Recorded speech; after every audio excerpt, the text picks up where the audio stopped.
Hi everyone, this month I'll be using the Tarot Illuminati deck to do general readings for all the signs. I've decided to base the readings on how to navigate challenges throughout the month to create the best possible outcome.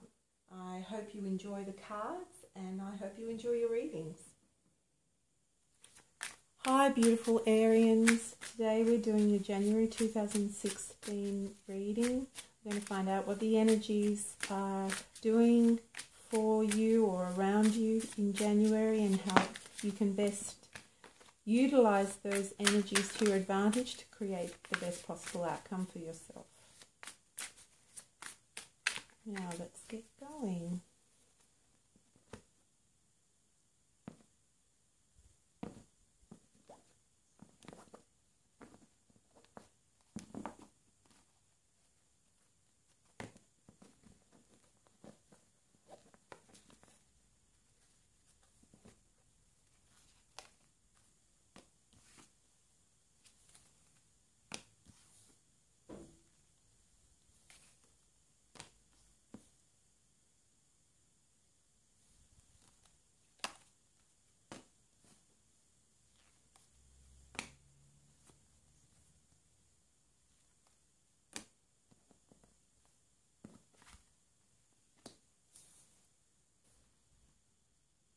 I'm just going to move these over to the other side so you can see the cards better. Okay, so what I see here is in the first card, which is how you see yourself, the situation you're in at the moment. You're not really seeing things clearly for what they are. You're in a repetitive negative pattern that is very hard to break out of. There's restriction and bondage and lack of clarity, and it's all self-imposed. So you're really not seeing things clearly in January, Aries. It's like you have to take the blinders off. You're in the mire, surrounded by swords, and yet behind you is a castle. There's no need to be in the mire, but you can't see that. You've turned your back on something that's good for you. In the position of what you're missing, what you're not getting, however you want to interpret that. The Six of Swords. The Six of Swords is about moving into calmer waters after a period of mental struggle or conflict, or just conflict and struggle in general. What you're missing is change. I feel like that changing from these rigid patterns, mental constructs that you have. That's what you're missing. That's what you're not getting for January. That's what you need to do, but for some reason that's not what you're choosing. In the position of what are you in the dark about, it's another 8, and 8s correspond to, like I said with the 8 of Swords, they correspond to repetitive patterns, going over and over the same things and not changing.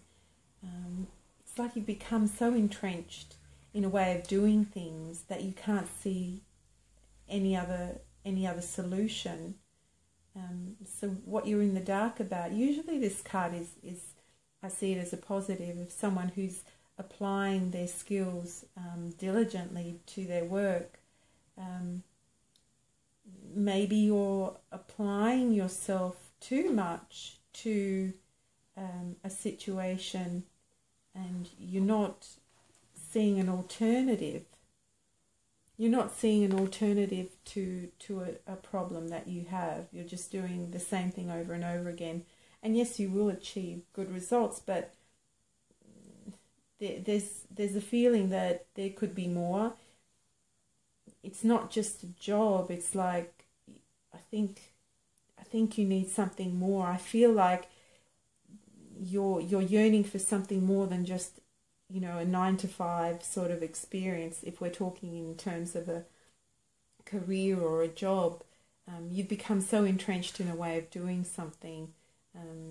You aren't changing, and yet the Six of Swords is saying that change would be good for you, and it would take you to calmer waters, to a new possibility.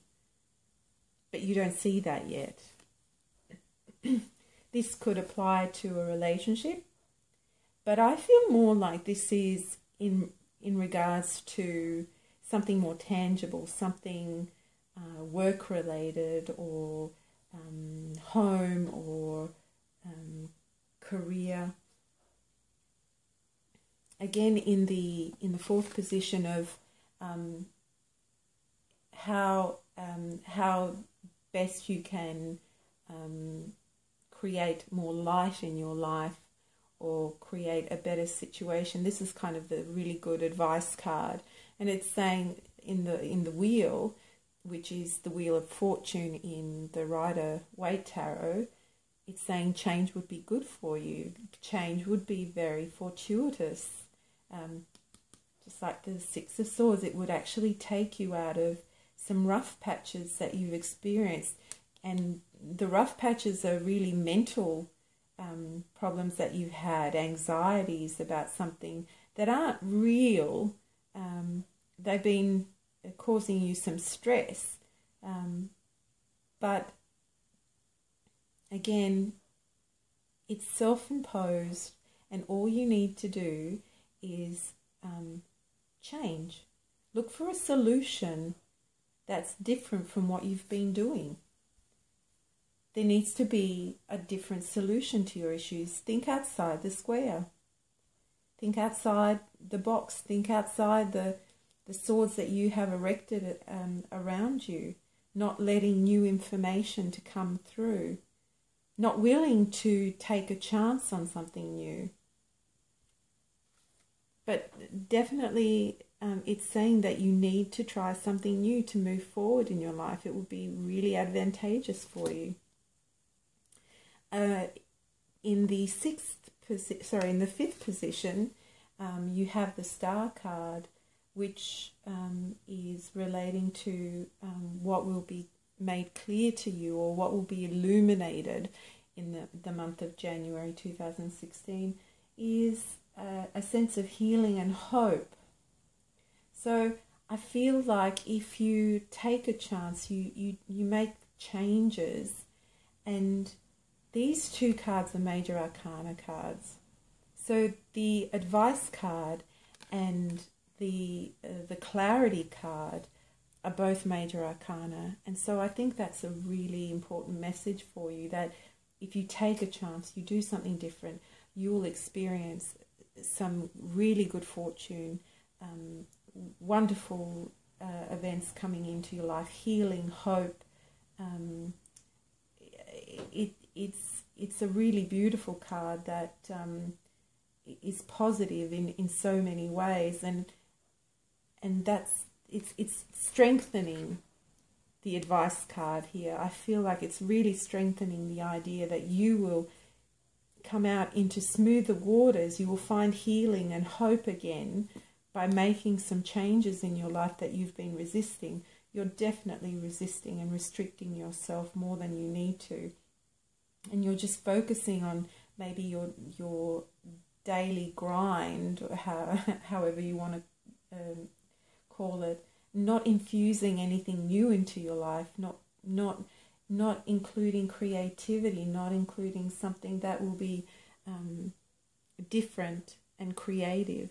And it's interesting, I've just said that because the last card is not so much an outcome card, but where is the situation headed based on all this information here. It's the Three of Pentacles, and I see Three of Pentacles again as a tangible card, a material card, because it's pentacles, it's money, but it's also about creativity, it's about cooperation, it's about starting to use your creative skills, and it ties in nicely with the rest of the reading, that you need to be more creative.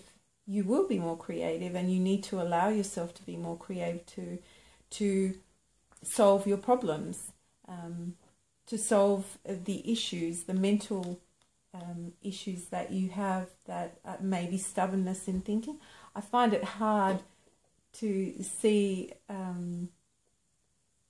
Aries as stubborn, but they can be, but they're also very passionate, and again, it depends on other things in their chart.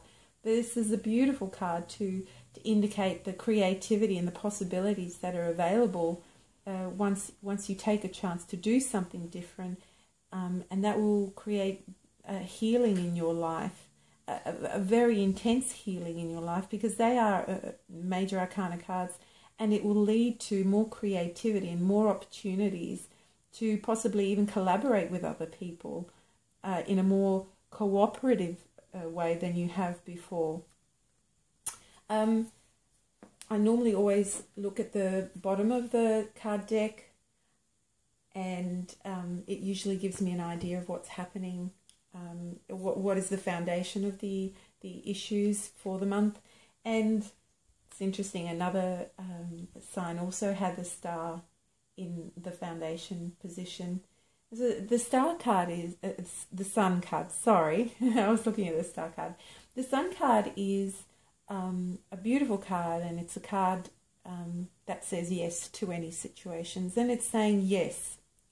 However you look at it, it will be a positive outcome for you. So making these changes, releasing yourself from mental restrictions and old ways of repetitive ways of doing things, will bring great rewards and success to you in your life. So yeah, I think it's really interesting and positive advice for you. So I hope you enjoyed the reading. If you'd like to leave any comments or have any questions, please feel free to message. And I look forward to seeing you all next month.